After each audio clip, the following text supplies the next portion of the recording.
Bumpy Johnson knew he was dying. The chest pains had been getting worse for weeks.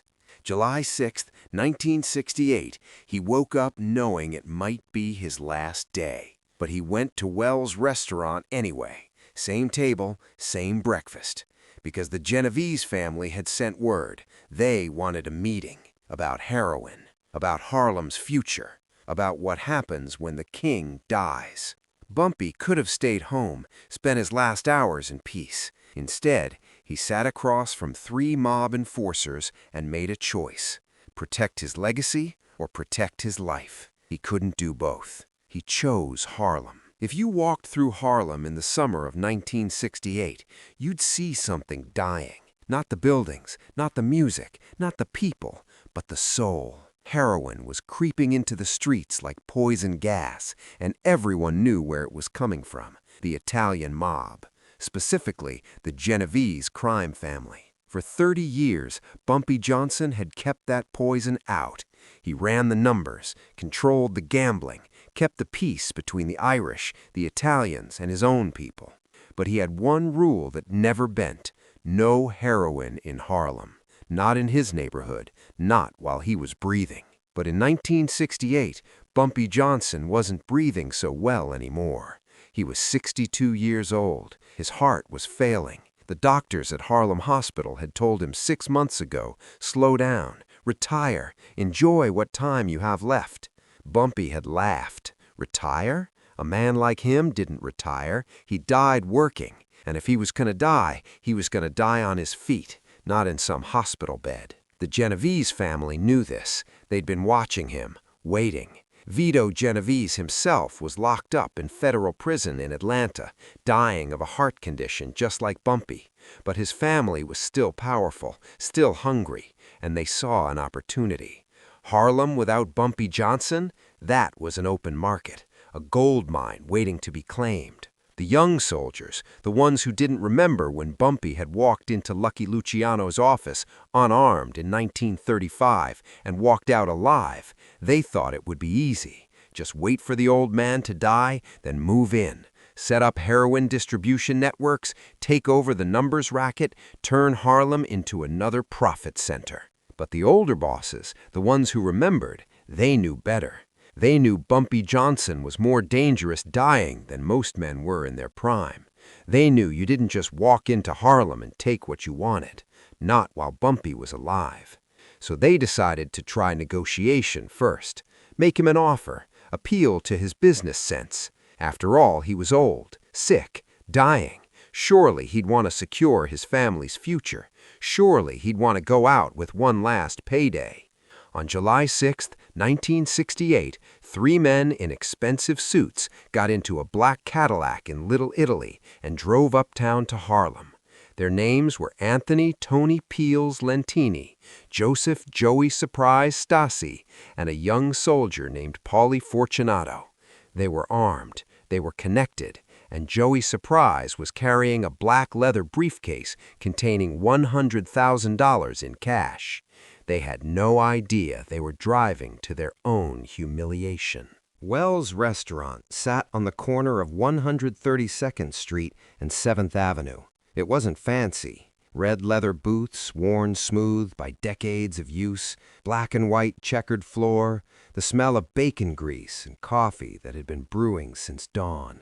The walls were covered with photographs of Harlem legends: Duke Ellington, Billie Holiday, Adam Clayton Powell, Jr., and in the corner, a framed photo of Bumpy Johnson himself, shaking hands with Muhammad Ali. But it was Bumpy's place. His table was in the back corner, facing the door, always facing the door. Old habit from the days when enemies came through doors, not with contracts, but with guns. That morning, Bumpy was alone. His wife, Mame, had begged him not to go. She'd felt something in the air, the way women who've lived with dangerous men learn to feel danger before it arrives. But Bumpy had kissed her forehead, straightened his tie, and told her he'd be home by noon. He always wore a suit, even for breakfast. Respect, he'd say. Respect yourself, respect others. He ordered his usual: scrambled eggs, crispy bacon, wheat toast, black coffee. He was reading the Amsterdam News, Harlem's black newspaper, an article about the garbage workers' strike, when the restaurant door opened and those three men walked in. The entire restaurant went quiet. Not the sudden silence of shock, but the gradual dimming of conversation as people recognized what was happening. The waitress, a woman named Dorothy, who'd been working at Wells for 20 years, stopped mid-pour. Her hand trembled slightly, coffee splashing onto the counter. Everyone in Harlem knew what Italian suits in a black neighborhood meant. Business, the kind that usually ended badly for somebody. Bumpy didn't look up from his newspaper. He took a slow sip of coffee, turned the page with deliberate calm, and waited. He'd been expecting this. Word travels fast in both worlds, and he'd known the Genovese family was looking to make a move. He'd known they'd send someone eventually. He just hadn't known it would be today. Tony Peels walked over first. He was the talker, the negotiator, a capo in his mid-40s who'd made his bones running bookmaking operations in the Bronx. Joey Surprise stayed by the door, blocking it, his eyes scanning the restaurant for threats. The black leather briefcase hung heavy in his hand. Paulie, the young one, barely 25, stood behind Tony, trying to look hard, trying to look like he belonged in the same room as Bumpy Johnson. "Mr. Johnson," Tony said, his voice respectful but firm. "Mind if we sit?" Bumpy folded his newspaper slowly, deliberately, taking his time. He looked up at Tony with those cold, calculating eyes that had stared down mob bosses, crooked cops, and killers for 30 years. Eyes that had seen men die and never blinked. Then he gestured to the booth across from him. Free country. The three men slid into the booth. Dorothy came over, her hands shaking slightly, and asked if they wanted coffee. Tony waved her away without looking at her. This wasn't a social call. This was business. For a long moment, nobody spoke. The only sounds in Wells' restaurant were the sizzle of bacon on the griddle, the low hum of whispered conversation from other tables, and the tick of the old Coca-Cola clock on the wall. Everyone in the restaurant was watching, pretending not to watch. Across the street, in a parked Buick, two of Bumpy's men sat watching through the window, Big Jack Turner and Raymond Slim Washington. They'd been there since 6:30 that morning, drinking cold coffee and waiting. Bumpy never went anywhere without backup. Not in 1968. Not with the streets getting dangerous, the young punks getting bold, the old rules breaking down. Tony Peels broke the silence. He nodded to Joey Surprise, who stepped forward from his position by the door. Joey placed the black leather briefcase on the table between Bumpy and Tony, right next to Bumpy's coffee cup. The kind of briefcases bankers carried, the kind serious money traveled in. The metallic latches clicked open with a sound that seemed too loud in the quiet restaurant. Inside, stacked neatly in bundles secured with bank straps, were $100 bills, a lot of them. The money was real, visible, tempting. "Mr. Johnson," Tony said, his voice lowering to that confidential tone businessmen use when they're about to propose something they know is wrong but profitable. "We come with respect, with a business proposition that I think you'll find very generous." Bumpy didn't touch the briefcase, didn't even look inside it. His eyes stayed locked on Tony's face. "I'm listening." Tony Peels leaned forward, his hands folded on the table, away from the open briefcase. "The world is changing, Mr. Johnson. You know this better than anyone. The young people, they don't want numbers anymore. They don't want policy slips and betting pools. They want something stronger, something that makes them forget about Vietnam, forget about poverty, forget about everything. They want heroin." Bumpy's expression didn't change. He took another sip of coffee, his hands steady. Tony continued, gesturing to the open briefcase. "Now, whether you like it or not, it's coming to Harlem. The demand is there. The supply routes are established. We've got connections in Marseille, in Turkey." Tony Peels leaned forward, his hands folded on the table, away from the open briefcase. "The world is changing, Mr. Johnson. You know this better than anyone. The young people, they don't want numbers anymore. They don't want policy slips and betting pools. They want something stronger, something that makes them forget about Vietnam, forget about poverty, forget about everything. They want heroin." Bumpy's expression didn't change. He took another sip of coffee, his hands steady. Tony continued, gesturing to the open briefcase. Now, whether you like it or not, it's coming to Harlem. The demand is there. The supply routes are established. We've got connections in Marseille, in Turkey, in Southeast Asia. The product is going to flow. The only question is, who controls it? He gestured to the stacks of bills. This is $100,000 in cash, tax-free, untraceable, and it's just the down payment. We're offering you 30% of all heroin profits in Harlem. You don't have to do anything. Don't have to distribute, don't have to take any risk. Just stop blocking us. Let us operate. You keep your territory, we keep ours. Everybody eats. The briefcase sat there on the table between them, bills visible in neat stacks, bank straps holding them together. Bumpy could see the denomination on the top bills. Hundreds. Real money. Serious money. A fortune. Enough to take care of Mamie for the rest of her life. Enough to buy property, invest, leave a legacy beyond the streets. Enough to die comfortable. But Bumpy Johnson had never cared about dying comfortable. Paulie, the young one, couldn't keep his mouth shut. Youth and arrogance, Bumpy thought. A dangerous combination. Mr. Johnson, with all respect, you are not a young man anymore. You've had a good run. 30 years at the top. That's more than most men get. Why fight this? Take the money. Enjoy your time. Live to see your grandchildren grow up. We're going to do this with or without you. This is just us showing respect to a legend. That's when Bumpy's eyes shifted from Tony to Paulie, and the temperature in that booth dropped 10 degrees. Dorothy, refilling water glasses 3 tables away, felt it. The other customers felt it. Even Tony Peels felt it, and he reached out to put a hand on Paulie's arm. Too late. "How old are you, son?" Bumpy's voice was quiet, conversational. Paulie straightened up, trying to look tough, trying not to show that Bumpy's stare was making his stomach clench. 25. 25. Bumpy nodded slowly, as if considering this. "You know how old I was when I walked into Lucky Luciano's office in Manhattan and told him he couldn't touch Harlem without my permission?" Paulie didn't answer, didn't know the answer. 29. 4 years older than you. You know what Lucky told me? He said I was crazy, said I was a dead man walking, said his organization would crush me like a bug. That was 1935, 33 years ago. Bumpy paused. And here I am, still breathing, still in Harlem. And Lucky? Lucky died in Italy, in exile, in 1962. Heart attack, just like the one that's gonna kill me. He looked back at Tony. "Where's Vito Genovese right now, Tony?" Tony Peels shifted uncomfortably. He's in federal prison, Mr. Johnson. You know that. Atlanta Federal Penitentiary. Heart disease, just like me. Dying, same as me." Bumpy smiled, but there was no warmth in it. "Funny how that works. We spend our whole lives fighting each other, and in the end, it's our own hearts that kill us." Tony tried to regain control of the conversation. "Mr. Johnson, nobody's disrespecting you. We know your history. We know what you've built. But times change. The old ways, the old codes, they don't—" "The old ways?" Bumpy's voice was quiet, but it cut like a straight razor. "You think you're offering me something new?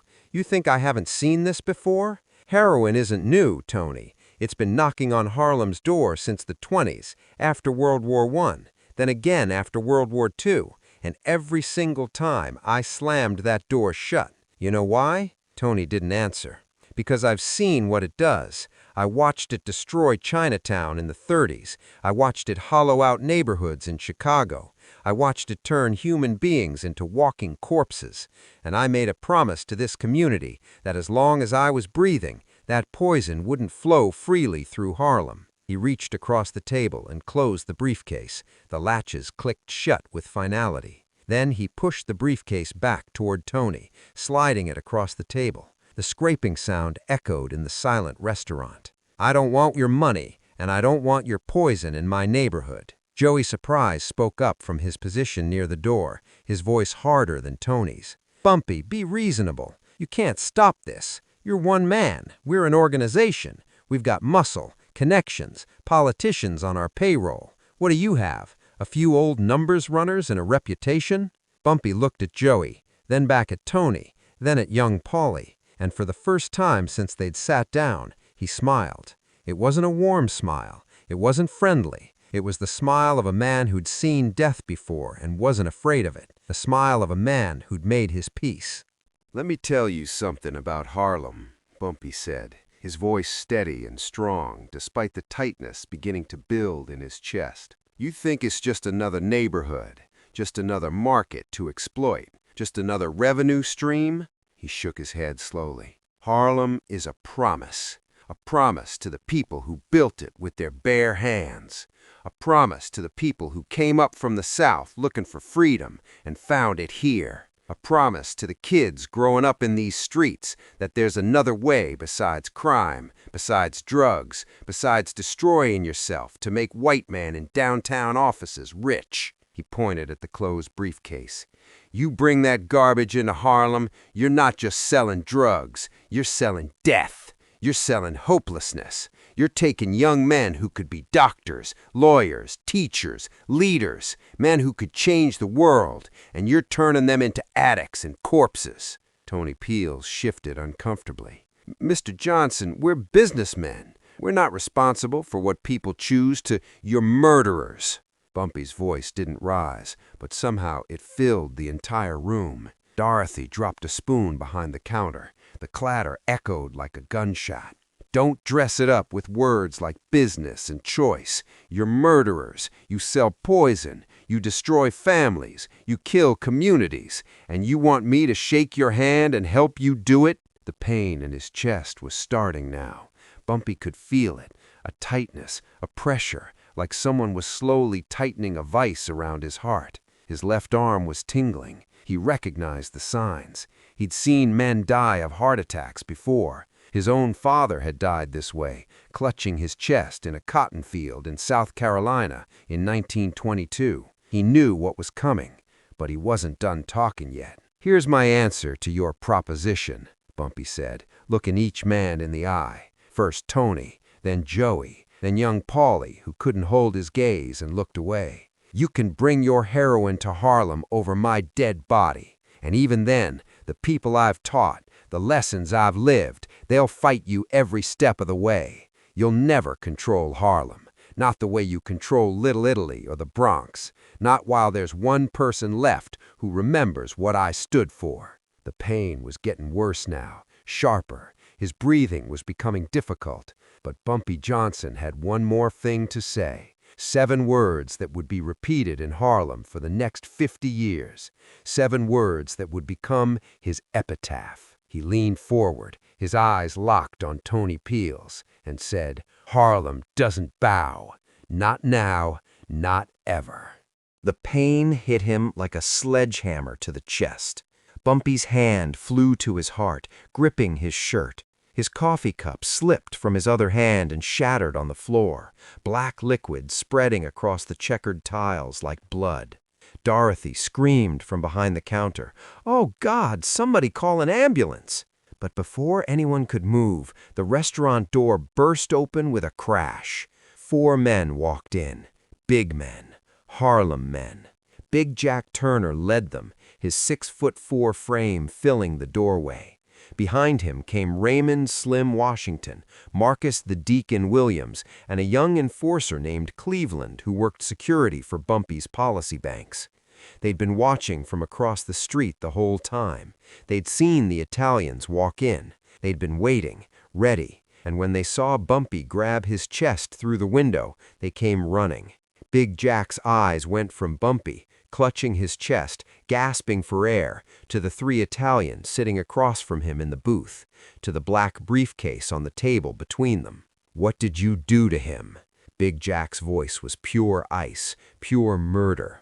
Tony Peels went pale. His hands came up instinctively, showing he was unarmed, showing he meant no harm. "Nothing, we were just talking, he just grabs his chest, I swear to God, we didn't—" "You brought poison to his table." Big Jack stepped closer, his massive hands flexing into fists. "You disrespected him in his own neighborhood, and now he's dying right in front of you." That's when Tony Peels understood, and so did Joey Surprise, and so did young Paulie, whose face had gone from cocky to terrified in about 3 seconds.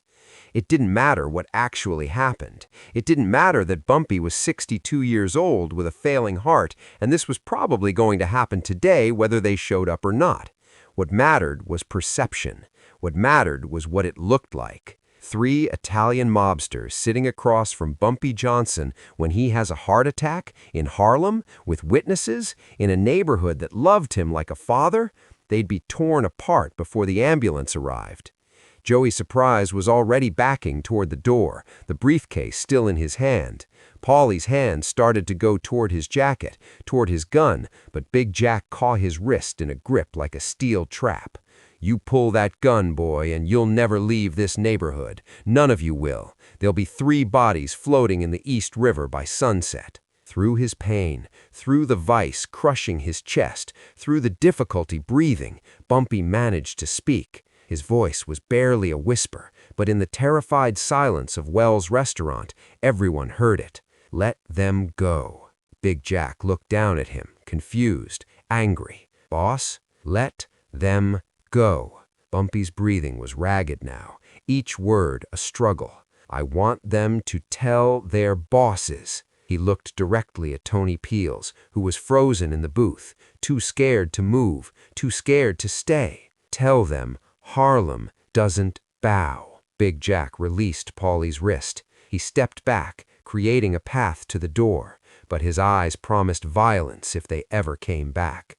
Tony Peels grabbed the briefcase from the table, evidence, witness, problem, and the 3 Italians didn't walk, they ran. Joey clutching the briefcase, Paulie and Tony right behind them, out the door, into their Cadillac, tires squealing as they burned rubber getting out of Harlem. They weren't running from Bumpy. They were running from the rage of an entire neighborhood, from the knowledge that if Bumpy Johnson died with them in the room, they'd be blamed, and Harlem would come for them. Every street corner, every alley, every rooftop. There'd be nowhere safe. Better to run.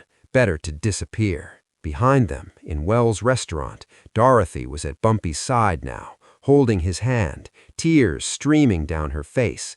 Big Jack was yelling for someone to call the hospital.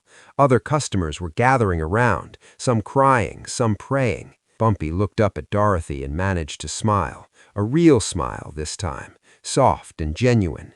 "Tell Mamie," he whispered. "Tell her I'm sorry I missed lunch." Those were his last words. At 8:52 a.m. on July 7th, 1968, Bumpy Johnson's heart gave out. 5 minutes after the meeting with the Genovese family representatives. 5 minutes after he said no to $100,000. 5 minutes after he chose principle over survival. He died sitting in his booth at Wells' restaurant, the same place he'd eaten breakfast every Saturday morning for 20 years. He died surrounded by his community, by people who knew him, respected him, loved him. He died free, unbought, unbowed. The funeral was 5 days later at Abyssinian Baptist Church on 138th Street. More than 5,000 people came to pay their respects. The line stretched for 6 blocks down 7th Avenue. People who'd never met Bumpy, people who'd only heard the stories, people whose parents had told them about the man who'd kept Harlem safe, they all came to say goodbye. The Italian mob, true to form, tried to move in after Bumpy's death. For about 6 months, they pushed heroin into Harlem, thinking the king was dead and the throne was empty. They were wrong. The old guard, the numbers runners who'd worked with Stephanie St. Clair and Bumpy since the 1930s, the local operators who remembered the codes, the street-level organizers who'd learned from watching Bumpy navigate between legitimacy and the underworld, they remembered what Bumpy had stood for. They remembered his words, "Harlem doesn't bow." But the truth is painful, and history demands honesty. Bumpy's death did create a vacuum, and nature abhors a vacuum. Within a few years, younger hustlers who didn't remember Bumpy's rules, who hadn't sat at his knee and learned the difference between taking what you need and destroying your own community, they did start bringing heroin into Harlem in larger quantities. They told themselves they were different. They told themselves they were smarter. They told themselves they could control it, could contain it, could profit from it without destroying the neighborhood. They were wrong. The heroin epidemic that Bumpy died fighting came anyway. Through the 1970s and into the 1980s, Harlem suffered. Families were destroyed. Young men and women became addicts. The very nightmare Bumpy had tried to prevent became reality. But here's what the history books miss, what the statistics don't capture. It was harder because of Bumpy. The Italian mob never fully controlled Harlem the way they controlled Little Italy, the Bronx, or parts of Brooklyn. Local operators retained some autonomy. The community remembered there was another way, even if they couldn't always live it. And when the worst of the epidemic hit, when crack cocaine came in the 1980s, there were still people in Harlem who remembered Bumpy Johnson's stand. They invoked his name. They reminded the young people, once we had a man who said no. Once we had a king who chose principle over profit. Once we had a leader who'd rather die than betray his community. That memory mattered. It still matters. Tony Peels kept that black leather briefcase for the rest of his life. Never opened it again after that day. Never deposited the money. Never spent a single dollar. The $100,000 was still inside, exactly as it had been stacked that morning. Same bank straps, same bundles, untouched. He kept it in a safe in his basement in Queens. And occasionally, when young mobsters would come to him for advice, for wisdom, for stories about the old days, he'd take out that briefcase, open it, and show them the money. This, he'd say, pointing to the neat stacks of bills, is what happens when you disrespect a king. This is what happens when you think money can buy everything. Bumpy Johnson was dying. We offered him a fortune, and he chose to die rather than take it. He'd close the briefcase and lock it back in the safe. That's honor. That's principle. That's something we've forgotten how to do. Tony Peels died in 1987 of lung cancer. His son, Anthony, Jr., found the briefcase in the basement safe after the funeral. He opened it, saw the money, still there, still bundled, bills yellowed with age but intact, and found a handwritten note tucked inside. Give this to the Schomburg Center in Harlem. It belongs to them, not to us. Let them know it's the money Bumpy Johnson refused, the money that proved he couldn't be bought. TP. The briefcase and its contents were allegedly donated anonymously to the Schomburg Center for Research in Black Culture in 1988. The museum won't officially confirm its existence, but curators who've been there for decades will quietly tell you, somewhere in the archives, there's a black leather briefcase with $100,000 in 1968 bills. A memorial to the day a dying man said no. Wells Restaurant closed in 1982, a victim of changing neighborhoods and rising rents. Before they tore the building down to make way for a parking garage, a group of Harlem residents commissioned a small brass plaque. They installed it on the wall where Bumpy's booth used to be, right before the wrecking crew arrived. It stayed there for exactly 1 day before the building came down. But someone took a photograph, and that photograph circulated through Harlem, and the words on that plaque were repeated, memorized, passed down. It read, Ellsworth Bumpy Johnson, 1905-1968, the man who never bowed. In this place, he chose honor over life. Today, if you walk through Harlem, you'll still hear his name.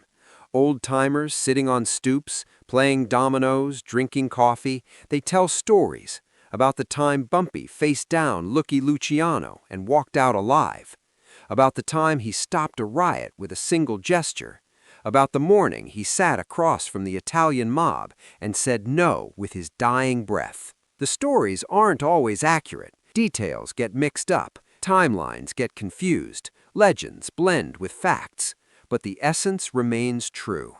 Once Harlem had a king who couldn't be bought. Once a man chose his community over his comfort. Once someone showed the world that some things matter more than money, more than power, more than life itself. That's Bumpy Johnson's legacy. Not the gambling, not the violence, not the criminal empire. The moment when he had to choose between surviving a few more months in comfort or dying on his principles. He chose to die standing up. And in doing so, he showed Harlem, showed all of us what real strength looks like. Not the strength to hurt people, not the strength to accumulate wealth, but the strength to say no when everyone expects you to say yes. The strength to choose the hard right over the easy wrong. The strength to be a man of principle in a world that rewards compromise. On July 7, 1968, Bumpy Johnson's heart stopped beating, but his words kept echoing. Harlem doesn't bow. Not now, not ever. And 56 years later, those words still mean something. They still inspire. They still remind us that we have choices, that we have agency, that we don't have to accept the world as it is. We can be like Bumpy. We can stand up. We can say no. We can choose principle over survival, even if it costs us everything. If this story of courage and unshakable principle moved you, hit that like button and subscribe. Share this with someone who needs to hear that honor still matters in a world that's forgotten what it means. Drop a comment below. Would you have made the same choice Bumpy did? Let us know, and turn on notifications for more untold stories of Harlem's greatest legends.